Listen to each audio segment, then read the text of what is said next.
मैं हूं आपके साथ आकांक्षा यादव और आप देख रहे हैं सी न्यूज भारत। वक्त हो चुका है न्यूज बुलेटिन का और आज इस न्यूज बुलेटिन में हम जानेंगे कि कहां हुआ सड़क सुरक्षा माह का शुभारंभ, दतिया में किसने कहा कि फिल्म उद्योग के लिए खुलेंगे दरवाजे और कहां के ग्रामीणों ने पेश की इंसानियत की मिसाल। ये सब जानेंगे विस्तार से, तो चलिए निगाह डालते इस वक्त की खास खबरों पर। अमरोहा नगर के गांधी मूर्ति के पास स्थित राजकीय इंटर कॉलेज के प्रांगण में आज सड़क सुरक्षा माह का शुभारंभ जिलाधिकारी उमेश मिश्रा और पुलिस अधीक्षक सुनीति ने किया।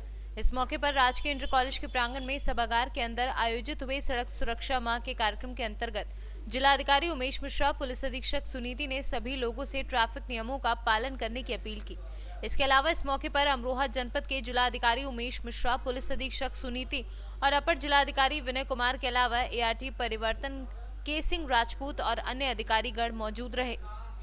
अमरोहा से सी न्यूज संवाददाता गौरव श्रीमाली की रिपोर्ट। फतेहपुर प्रखंड अंतर्गत चरोखरी गांव के ग्रामीणों ने एक इंसानियत की मिसाल कायम की। पिछले 1 महीने से गांव के बाहर रह रही एक अज्ञात वृद्ध महिला की आज ठंड के कारण मौत हो गई। महिला मानसिक रूप से विक्षिप्त बताई जा रही है, जिसके बाद ग्रामीणों ने फतेहपुर थाना को सूचित किया। मौके पर पहुंची पुलिस ने जब शव को पंचनामा कर ग्रामीणों के आग्रह पर अंतिम संस्कार की अनुमति दे दी। इस नेक कार्य में मुख्य रूप से कमाल अंसारी, विनोद सेन यादव, रंजीत यादव, अनिल यादव, विनय चौधरी, इंद्रदेव यादव, पप्पू सिंघानिया, मुरारी सहित अन्य समस्त ग्रामीणों ने सहयोग दिया। गया से सी न्यूज संवाददाता विकास कुमार की रिपोर्ट। जौनपुर मड़ियाओं कोतवाली क्षेत्र के शीतलगंज बाजार में उड़ीसा से चलकर नई दिल्ली जा रहे नवनिर्माण संगठन के किसानों को मंगलवार की रात 10 बजे पुलिस अधीक्षक के आदेश पर मड़ियाओं पुलिस से रोक लिया। पूरी रात किसानों को श्रद्धा शंकर महाविद्यालय के प्रांगण में रोके रखा। महाविद्यालय के प्रांगण में किसानों ने नारेबाजी कर सरकार के प्रति अपना आक्रोश जताते रहे। किसानों ने कहा कि योगी सरकार पूरी तरह डरी हुई है। हम लोग केवल किसान विरोधी 3 कानून को रद्द करने की मांग करने के लिए अपने साथियों संग नई दिल्ली शांतिपूर्ण ढंग से जा रहे थे, लेकिन हमें जौनपुर जिले के मड़ियाओं कोतवाली क्षेत्र में ही रोक लिया गया, जो हम किसानों के साथ बर्बरतापूर्ण अन्याय किया जा रहा है। जौनपुर से सी न्यूज संवाददाता इकबाल खान। जौनपुर 20 जनवरी जलालपुर थाना क्षेत्र के ओइना और बेला गांव की सरहद पर पक्की ओइना रजवाहा के टूटने से तीनों गांव के किसानों की लगभग 100 बीघा से अधिक गेहूं की फसल पानी से डूब गई। अचानक नहर टूटने से घबराए किसानों में हाहाकार मचा हुआ है। पानी आसपास गांव की फसलों को भी तेजी से अपनी चपेट में ले रहा है। सूचना के बावजूद मौका स्थल पर अधिकारियों के नहीं पहुंचने से किसानों में आक्रोश है, क्योंकि उनके खून पसीने की कमाई गेहूं की फसल चौपट हो रही है। नहर को बांधने में जितनी देर होगी, पानी उतना ही क्षेत्र में फैलता जाएगा।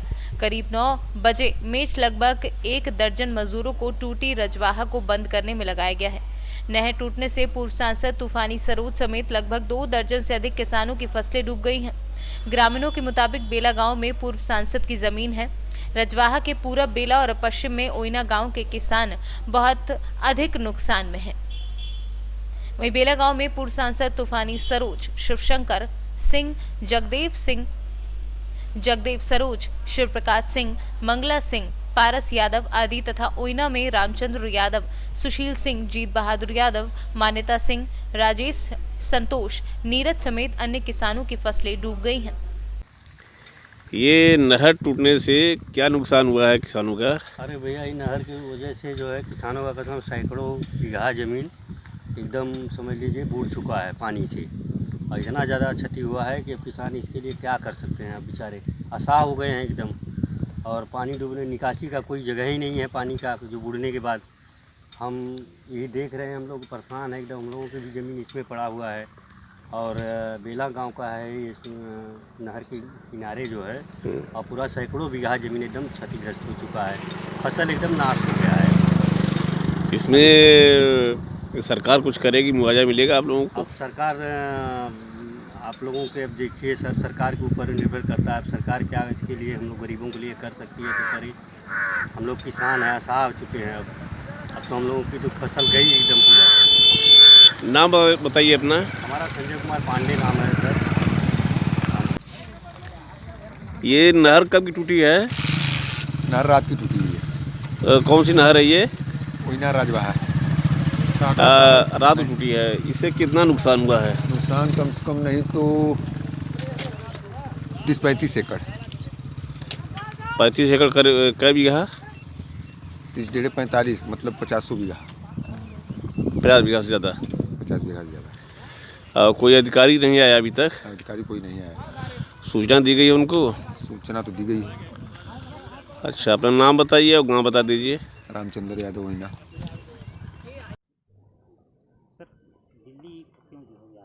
देखिए, दिल्ली हम इसलिए जा रहे थे क्योंकि यह आरोप सरकार बार बार लगा रही थी कि यह पंजाब और हरियाणा का आंदोलन है, और उड़ीसा में जब नवनिर्माण किसान संगठन जो सदस्य है संयुक्त किसान मोर्चा का, वह उसमें शामिल है। सरकार के साथ वार्ता में भी 2 दौर के रहे हैं अच्छे जी। और जब हमने ये देखा कि आंदोलन जब तक आगे नहीं बढ़ेगा तब तक सरकार नहीं झुकेगी और वह टिकी रहेगी इस बात पे कि वो काले कानून वापस नहीं लेगी और एमएसपी की गारंटी का कानून नहीं बनाएगी। तो इसलिए उड़ीसा से हमने 7 दिन 7 राज्य और एक आवाज़ जय किसान, यह आवाज़ और यह नारा देते हुए किसान दिल्ली चलो यात्रा इसका नाम दिया है, क्योंकि नेताजी सुभाष चंद्र बोस के जन्म स्थान कटक से वहाँ के किसान जुड़े हुए हैं और उनका सपना था कि भारत में अंग्रेज जाएं और व्यवस्था बदले। वो व्यवस्था आज भी नहीं बदल पाई है, किसानों के हक में नहीं हो पाई है, और सत्ता तो बदल जा रही है बार बार, व्यवस्था नहीं बदल रही। इसलिए जन जागरण करने के लिए, सरकार को दबाव में डालने के लिए हम यह यात्रा कर रहे हैं। और यह यात्रा आज पाली सुभाषपुर, जो मेरा गृह जनपद है, गृह घर है, यहीं जिस विद्यालय में बैठे हैं, ये हमारे परदादा जी पंडित माता प्रसाद तिवारी जी के जो आज़ादी के नायक थे उनका स्थान है। तो हम यहाँ रुके हुए थे, हमारे घर पे यात्रा रुकी हुई थी। प्रशासन ने लखनऊ के रास्ते से अनुरोध किया है कि वहाँ से यात्रा ना जाए। हमारा ये मानना था कि हमारा सत्याग्रह यह है कि वहीं से हम जाएं, पर अगर उन्होंने तय किया है वो जिस भी रूट से हमें ले जाएंगे, हम उनसे असहमत हैं, असहयोग कर रहे हैं, लेकिन शांतिपूर्ण आंदोलन हमारा जारी रहेगा। हिमांशु तिवारी, मैं नवनिर्माण किसान संगठन का उत्तर प्रदेश का प्रभारी हूँ। इस पूरे आंदोलन और इस पूरी यात्रा का संयोजक हूँ, उड़ीसा से लेकर दिल्ली दिल्ली चलो यात्रा, और सदस्य हूँ राष्ट्रीय संयुक्त किसान मोर्चा का, उसकी राष्ट्रीय टीम का। ये सर कहाँ जो है आप लोग जा रहे थे और क्यों रोका गया? देखिए, 15 तारीख से जो यात्रा निकली है उड़ीसा से, आज यहीं पहुंचा था।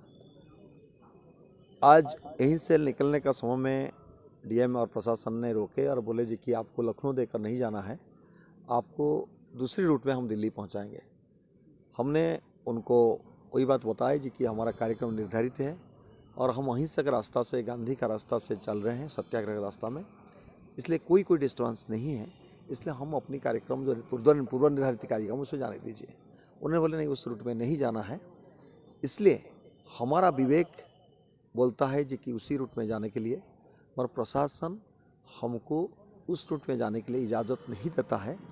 इसलिए प्रशासन जैसे भी लेकर जाए हमको, हम उस सत्याग्रह के रास्ता पर, उस अहिंसा के रास्ता पर अपनी असहयोग का आंदोलन को जारी रखते हुए आगे बढ़ेंगे। तो किस संगठन से, क्या नाम है? नवनिर्माण किसान संगठन और संयुक्त किसान मोर्चा इसी रास्ते से जाएंगे कल? जहाँ से प्रशासन जैसे ले जाए, हमारा सहमति नहीं है, हमारा असहमति है। इसलिए हम असहमति होते हुए प्रशासन अगर हमको लेकर जाते हैं, तभी हम उसमें अपनी अहिंसा का रास्ता से अपनी आंदोलन को आगे बढ़ाएंगे। हो सकता है जी कि उस चीज़ को हम थोड़ा बात करने के बाद अहिंसा का रास्ता क्या होगा बताएंगे। जौनपुर से सी न्यूज़ संवाददाता प्रदीप सिंह की रिपोर्ट। दतिया में प्राकृतिक झरने, पहाड़ियां, महल, तालाब और यहां हुए वर्तमान में विकास से दतिया में फिल्म निर्माण के लिए सब कुछ उपलब्ध है, और इस खूबसूरती को फिल्म के माध्यम से राष्ट्रीय और अंतर्राष्ट्रीय पटल पर पहुंचाया जाए तो दतिया में फिल्म उद्योग के लिए दरवाजे खुलेंगे। एक पत्रकार वार्ता में डॉक्टर बालकृष्ण कुशवाहा ने कहा कि दिनांक 31 जनवरी से 1 फरवरी तक 2 दिवसीय दतिया फिल्म महोत्सव 2021 होने जा रहा है, जिसमें मुंबई से गीतकार, अभिनेता एवं संगीतकार आकर हमारे क्षेत्र के फिल्म विधा में रुचि रखने वाले गीतकारों, संगीतकारों और अभिनय में रुचि रखने वाले कलाकारों को फिल्म में अभिनय के गुण एवं गीतकारों के लिए आम गीत और फिल्म गीत लेखन में क्या अंतर है, इस पर प्रशिक्षण देंगे। विधायक, मध्य प्रदेश शासन के मंत्री आदरणीय नरोत्तम मिश्रा जी द्वितीय सत्र में हमारे आए हुए बाहर के अतिथियों को, यहाँ की प्रतिभाओं को, हमारे पत्रकार बंधुओं को सम्मानित करने का कार्य करेंगे। यहाँ झीलें, झरने, पहाड़ियाँ, मंदिर, जंगल, ये सब चीज़ें दतिया में इतनी प्रचुर मात्रा में हैं कि अगर हम, और वर्तमान में मंत्री जी ने जो विकास किया है उसको अगर हम फिल्म के माध्यम से दिखाएं तो दतिया की पहचान राष्ट्रीय और अंतर्राष्ट्रीय स्तर पर बन सकती है। यह प्रयास है हमारा कि फिल्म के माध्यम से जो हमारे दतिया में जो धरोहरें हैं उनको दिखाकर उनका फिल्मांकन करके राष्ट्रीय स्तर पर पहुंचाएं, तो जो विभिन्न फिल्मों का निर्माण होता है वो दतिया में हो, जिससे हमारी पहचान, दतिया की पहचान फिल्म नगरी के रूप में बन सके। दतिया से सी न्यूज़ संवाददाता दीपक शर्मा की रिपोर्ट। पट्टी कस्बे के विवाह मंडप पर व्यापार मंडल के पदाधिकारी एकत्र हुए, जहां इस दौरान शहीद दिवस कार्यक्रम का आयोजन कर पट्टी कस्बे के 2 शहीद व्यापारियों की प्रतिमाओं पर माल्यार्पण कर अपने श्रद्धा सुमन अर्पित किए गए। जहां इस दौरान शहीद व्यापारियों को नम आंखों से व्यापार मंडल के पदाधिकारियों ने याद किया। वहीं 19 जनवरी वर्ष 1988 में आंदोलन कर रहे व्यापारियों पर पुलिस द्वारा फायरिंग में 2 व्यापारियों अशोक खंडेलवाल तथा शिव सिंह की मौत हो गई थी। जहां इस घटना के पश्चात प्रतिवर्ष 19 जनवरी व्यापार मंडल शहीद व्यापारियों की याद में शहीद दिवस मनाता है, जहां सभी व्यापारी एकत्र हुए और शहीद व्यापारियों को याद करते हुए 2 मिनट का मौन रखकर उनकी आत्मा की शांति के लिए ईश्वर से प्रार्थना की। इसी कार्यक्रम के तहत व्यापार मंडल के अध्यक्ष राम जी उमरवैश, महामंत्री धनश्याम मौर्य, संरक्षक कृष्ण कुमार शुक्ला, किराना एसोसिएशन के अध्यक्ष बिंदु वर्मा समेत कई लोग मौजूद रहे। आप व्यापार मंडल के अध्यक्ष हैं। आज 19 जनवरी है। आज के दिन व्यापार मंडल शहीद दिवस मनाता है, तो क्या क्या कार्यक्रम हुए जरा विस्तार से बताएं। 19 जनवरी 1988 से ये 2 व्यापारी शहीद हुए हैं, जिसमें पट्टी में बहुत चोरियां होती थी। उसके उपलक्ष्य में चौक पर भीड़ इकट्ठा हुई थी और आपस में बातचीत हो रहा था। उसमें रामानंद कोतवाल जी ने गोली चलाकर 2 लोगों की हत्या कर दी थी। तब से व्यापार मंडल इन लोगों की शहादत में हमेशा हर साल ये शहीद दिवस मनाता है और जब तक हम लोग रहेंगे तब तक शहीद दिवस मनाते रहेंगे। प्रतापगढ़ से सी न्यूज़ संवाददाता रोहित जायसवाल की रिपोर्ट। फिलहाल के लिए न्यूज़ बुलेटिन में बस इतना ही। देश और दुनिया की तमाम बड़ी खबरों के लिए जुड़े रहे सी न्यूज़ भारत के साथ। हर खबर आपके साथ, आपके हाथ।